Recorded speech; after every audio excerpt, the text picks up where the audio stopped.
আমার প্রিয় ও স্নেহের 2026 সালের নতুন বছরে ক্লাস 5-এর ছাত্রছাত্রী বন্ধুরা, আশা করি তোমার সবাই ভালো আছো। আজ আমরা যে বিষয়টি নিয়ে আলোচনা করব, ক্লাস 5-এর সেকেন্ড ইউনিট টেস্ট অর্থাৎ দ্বিতীয় পর্যায়ক্রমিক মূল্যায়নের গণিতের কোশ্চেন পেপার নিয়ে। দেখো সরাসরি স্ক্রিনে ক্লাস 5-এর গণিতের কোশ্চেনটা দেখতে পাচ্ছ। ফুল মার্কস তোমাদের হচ্ছে 30 আর সময় তোমাদের হচ্ছে 1 ঘন্টা। একের দাগে নিচের প্রশ্নগুলোর উত্তর দাও, যে কোনো 9টি প্রশ্নের মান 1 করে 1 × 9 = 9। ভালো করে দেখে নাও।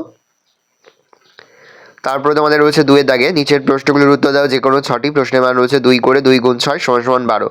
বেশ কয়েকটি রয়েছে 6টি প্রশ্নের উত্তর করতে হবে। তারপর নেক্সট তোমাদের রয়েছে 3-এর দাগে নিচের প্রশ্নগুলোর উত্তর দাও, যে কোনো 3টি। এখানেও বেশ কয়েকটি রয়েছে 3টি প্রশ্নের উত্তর করতে হবে। প্রশ্নের মান 3 করে 3 × 3 = 9। দেখে নাও ভালো করে, সমাধানগুলো দেখে নাও। প্রথম রয়েছে 1-এর ক, ছোট থেকে বড় সাজাও। 0.006 ফর্মে লিখতে পারি 6 × 1/100 × 1 = 6/1000। 0.06 = 6/10, তাহলে উপর নিচে 10 দিয়ে গুণ করবো। 6 × 10 100 × 10, তাহলে 60/1000। তারপর হচ্ছে 0.6 = 6 × 100/10 × 100 = 600/1000। ছোট থেকে বড় সাজিয়ে পাই 0.006 0.06 0.6। স্থানীয় মানে বিস্তার করো 6087.303। স্থানীয় মানে বিস্তার করে পাই 6000 + 80 + 7 + 3/10 + 3/1000। আয়তক্ষেত্রের পরিসীমা কত? 2 × দৈর্ঘ্য প্লাস প্রস্থ। বদমাস শব্দটি এম এর অর্থকে গুণ। 225-এর বর্গমূল কত? √225 = 15 × 15 = 15। 2/7 ও 2/21-এর মধ্যে কোনটি ছোট এবং কোনটি বড়? 2/7 আর 2/21। তাহলে 2/7-কে উপর নিচে আমরা 3 দিয়ে গুণ করবো, তাহলে 6/21। আর 2/21-কে আমরা উপর নিচে 1 দিয়ে গুণ করবো, তাহলে 2/21। তাহলে বড় হচ্ছে 2/7 আর ছোট হচ্ছে 2/21। বর্গক্ষেত্রের ক্ষেত্রফল 144 বর্গমিটার হলে বাহু দৈর্ঘ্য কত? √144 = 12 × 12 = 12 মিটার।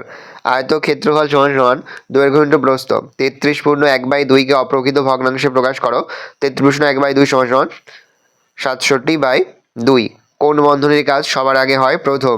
8-এর বর্গ কত? 8 × 8 = 64। 5-কে একটি অপ্রকৃত ভগ্নাংশে পরিণত করো। 5/1।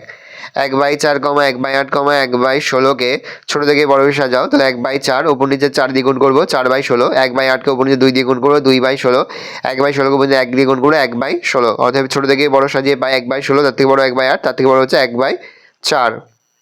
সরল করো 1/4 + 1/2 - 1/6। তাহলে লসাগু হচ্ছে 4, উপর হচ্ছে 1 + 2 - 1/6। তাহলে 3/4 - 1/6, নিচে লসাগু 12। তাহলে উপরে 3 × 3 - 1 × 2, তাহলে 9 - 2/12, তাহলে 7/12। তারপরে দেখো ছোট থেকে বড় সাজিয়ে পাই, দেখে নাও। তারপরে যোগ করো 15.75 টাকা যোগ 37.15 টাকা যোগ করে হচ্ছে 52.90 টাকা। দেখে নাও, সরল করো 16/4 × 2 ভাগ 4 × 3, তাহলে 16,4 × 2 ভাগ 4 × 3, তাহলে 8/4 × 3, তাহলে 8 × 4 2, 2 × 3 = 6। একটি আয়তকার জমির দৈর্ঘ্য 24 মিটার এবং প্রস্থ 18 মিটার। জমিতে প্রতি মিটার 50 টাকা করে বেড়া দিতে মোট কত খরচ হবে? জমির পরিসীমা 2 × দৈর্ঘ্য প্লাস 2 × 24 + 18 = 2 × 42 = 84। 1 মিটার বেড়া দিতে খরচ হয় 50 টাকা, তাহলে 84 মিটার বেড়া দিতে খরচ হয় 50 × 84 = 4200 টাকা। জমিতে প্রতি মিটার 50 টাকা করে বেড়া দিতে মোট 4200 টাকা খরচ হবে। একটি প্রকৃত অপ্রকৃত মিশ্র ভগ্নাংশ উদাহরণ: প্রকৃত 3/5, অপ্রকৃত 12/7, মিশ্র হচ্ছে 5 পূর্ণ 2/3। চিত্রসহ সংজ্ঞা দাও। সমান্তরাল সরলরেখা 2 বা ততোধিক রেখা যেগুলো একই সমতলে থাকে এবং একে অপরকে কখনো ছেদ করে না, তাদেরকে সমান্তরাল সরলরেখা বলে। রশ্মি ও সরলরেখার মধ্যে একটি পার্থক্য: রশ্মির প্রান্তবিন্দু আছে, সরলরেখার কোনো প্রান্তবিন্দু নেই। 40টি লেবুর দাম 110 টাকা হলে 100 টাকায় কটি লেবু পাওয়া যায়? 110 টাকায় পাওয়া যায় 40টি লেবু, তাহলে 1 টাকা পায় 40/110টি লেবু, তাহলে 100 টাকায় পাওয়া যায় 44 × 100/110, কাটা করে 4 × 10 = 40টি। সরল করো, দেখে নাও। সরলের সমাধান হচ্ছে 16। তারপর আরও একটি সরল রয়েছে, দেখে নাও। সমাধান হচ্ছে 650। ভালো করে দেখে নাও সরলটা। নেক্সট রয়েছে প্রশ্নের অঙ্ক 3-এর গ। দেখো, বাঁশের রং আছে মোট 2/13 অংশ যোগ 1/3 অংশ যোগ 8/39 অংশ। তাহলে 13, 3 আর 39 লসাগু হচ্ছে 39। তাহলে নিচে 39, উপর হচ্ছে 2 × 3 যোগ 1 × 13 যোগ 8 × 1, তাহলে 6 + 13 যোগ 8/39, তাহলে 27/39 = 9/13 অংশ। তো সম্পূর্ণ অংশ 1 অংশ, বাকি আছে 1 - 9/13, তাহলে 13 - 9/13 = 4/13 অংশ। 4/13 অংশ রং করা বাকি আছে। 3 ঘ, প্রথম জমির দৈর্ঘ্য 28 মিটার, প্রথম জমির পরিসীমা হচ্ছে 104 মিটার, অর্ধ পরিসীমা 104/2 মিটার সমান সমান 52 মিটার, প্রস্থ হচ্ছে 52 - 28 মিটার সমান সমান 24 মিটার। অতএব প্রথম জমিটির ক্ষেত্রফল 28 × 24 সমান সমান 672 বর্গমিটার। অতএব দ্বিতীয় জমিটির ক্ষেত্রফল 670 বর্গমিটার এবং প্রস্থ হচ্ছে 21 মিটার। অতএব দৈর্ঘ্য 672/21 মিটার সমান সমান 332 মিটার।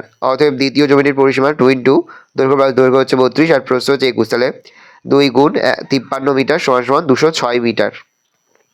পরের সমাধান, এখন চৌবাচ্চায় জল আছে বা জলপূর্ণ আছে 1/8 যোগ 7/16 যোগ 1/4 লসাগু 16 উপরে 2 যোগ 7 যোগ 4, তাহলে 13/16। একের চ, আয়তকার খেলার মাঠের পরিসীমা 256 মিটার, শর্ত 2 × দৈর্ঘ্য প্লাস প্রস্থ 56, তাহলে দৈর্ঘ্য ও প্রস্থ সমান সমান 256/2 কাটাকুটি যাচ্ছে, তাহলে দৈর্ঘ্য বলে দিয়েছে 74 আর প্রস্থ সমান সমান 128, তাহলে প্রস্থ সমান সমান 128 - 74 সমান সমান 54 মিটার। আয়তকার খেলার মাঠের ক্ষেত্রফল দৈর্ঘ্য × প্রস্থ, তাহলে 74 × 50 সমান সমান 3996 বর্গ মিটার। নেক্সট 6 দাগে 2420 সঙ্গে 1224 যোগ করলে 3644, 3644কে 2 দিয়ে ভাগ করলে ভাগফল হচ্ছে 1822, তাহলে বড় সংখ্যা 1822, ছোট সংখ্যা 2420 থেকে 1822 বিয়োগ করলে 598। পরে স্কেলের সাহায্যে 6.7 সেমি দৈর্ঘ্য বা সেন্টিমিটার দৈর্ঘ্যের রেখাংশ অঙ্কন করে এবং রেখাংশটির নাম দাও। দেখো রেখাংশ অঙ্কন করেছি এবং নাম দিয়ে, অতএব এ বি একটি সরলরেখাংশ অঙ্কন করলাম যার দৈর্ঘ্য হচ্ছে 6.7 সেমি। ভালো করে দেখে নাও, এই রোজ টোটাল তোমাদের সেকেন্ড ইউনিট টেস্ট অর্থাৎ দ্বিতীয় পর্যায়ক্রমিক মূল্যায়নের ক্লাস 5-এর গণিতের প্রশ্নপত্র। ভালো করে প্রশ্নপত্রটা দেখে নাও। আশা করি ভিডিওটা ভালো লেগেছে। ভিডিওটা ভালো লাগলে ভিডিওকে লাইক করে দেবেন, আমার নতুন ভালো তাহলে সাবস্ক্রাইব প্রেস করে পাশে বেল আইকন প্রেস করে নতুন কোনো ভিডিও আপলোড করি সবার ফার্স্ট নোটিফিকেশন পেয়ে যাও। আর এই ভিডিওটি তোমার বন্ধু বান্ধবী আত্মীয় সবার মধ্যে কিন্তু অনেক শেয়ার করে দিলে। বছর ক্লাস 5-এ পড়ছে, আমরা কিন্তু ইতিমধ্যে ক্লাস 5-এর প্রতি বিষয়ের সিলেবাস নমুনা প্রশ্নপত্র কিন্তু আপলোড করে দিই এখনো পর্যন্ত। সেই ভিডিওগুলো না দেখে থাকো, ভিডিওগুলো কিন্তু তাড়াতাড়ি দেখে নাও। কোনো অঙ্ক করতে বা বুঝতে কোনো রকম অসুবিধা হয় তাহলে কিন্তু নির্দ্বিধায় কমেন্ট করে জানাতে একদমই ভুলবে না। ভালো করে প্রশ্নপত্রটা দেখে নাও।